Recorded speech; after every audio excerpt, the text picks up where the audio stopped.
Je suis Sébastien Bender et je suis avocat, inscrit au barreau de Strasbourg et accompagnant les entreprises sur toute la France.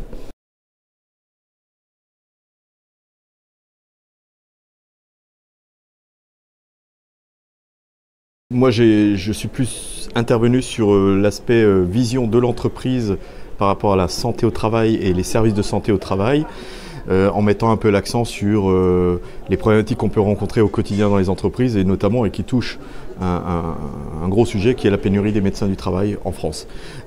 Sujet qui concerne aussi les services de santé au travail puisque eux-mêmes sont confrontés à cette difficulté avec l'ensemble des obligations que ces services ont de proposer un socle commun au profit des entreprises, plus des services type accompagnement, risques psychosociaux et compagnie. Avec cette pénurie, ils ne sont pas en mesure de proposer une offre aussi importante.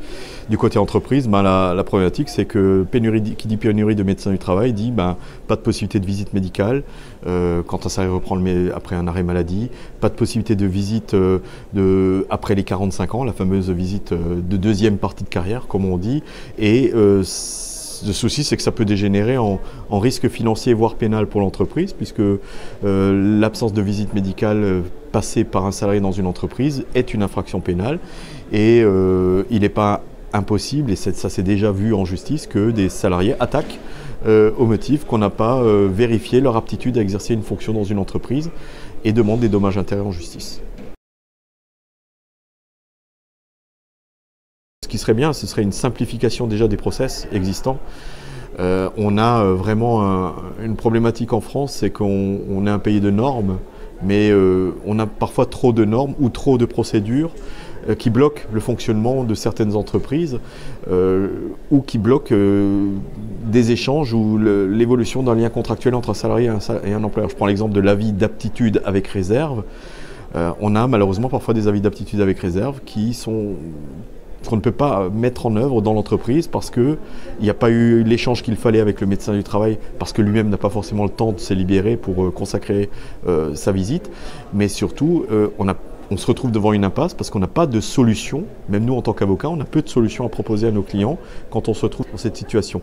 Donc il y a vraiment un effort à faire pour simplifier les choses et permettre un bon fonctionnement dans l'entreprise, et indirectement, ça profite aussi aux salariés, quelque part.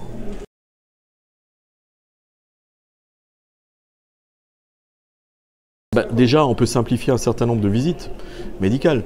Aujourd'hui, on a démultiplié le nombre de visites médicales dans l'entreprise. J'ai la visite d'information et de prévention à des rythmes réguliers.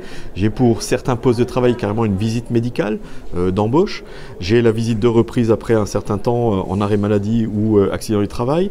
J'ai la visite de liaison qui, elle, pour le coup, ne marche pas puisque c'est une visite à 3 et ça suppose l'accord du salarié et le salarié ne donne quasiment jamais son accord. J'ai la visite de deuxième partie de carrière, donc j'ai la visite aussi préalable au départ en retraite du salarié quand il a été exposé à un poste à risque. Donc vous voyez qu'on a multiplié les visites médicales, mais pour autant, d'ailleurs, je n'ai pas forcément l'effectif en médecin du travail qui me permette de réunir et de respecter les dispositions légales sur ce terrain-là. Donc ça, c'est à simplifier. Autre simplification, je prends un exemple, la contestation d'un avis rendu par un médecin du travail. Aujourd'hui, elle se fait devant le Conseil des prud'hommes,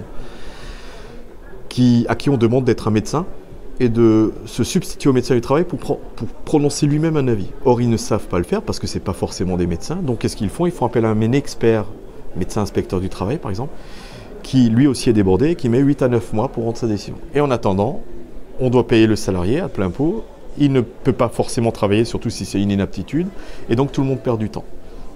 On aurait pu simplifier les choses en termes d'inaptitude à ce niveau-là.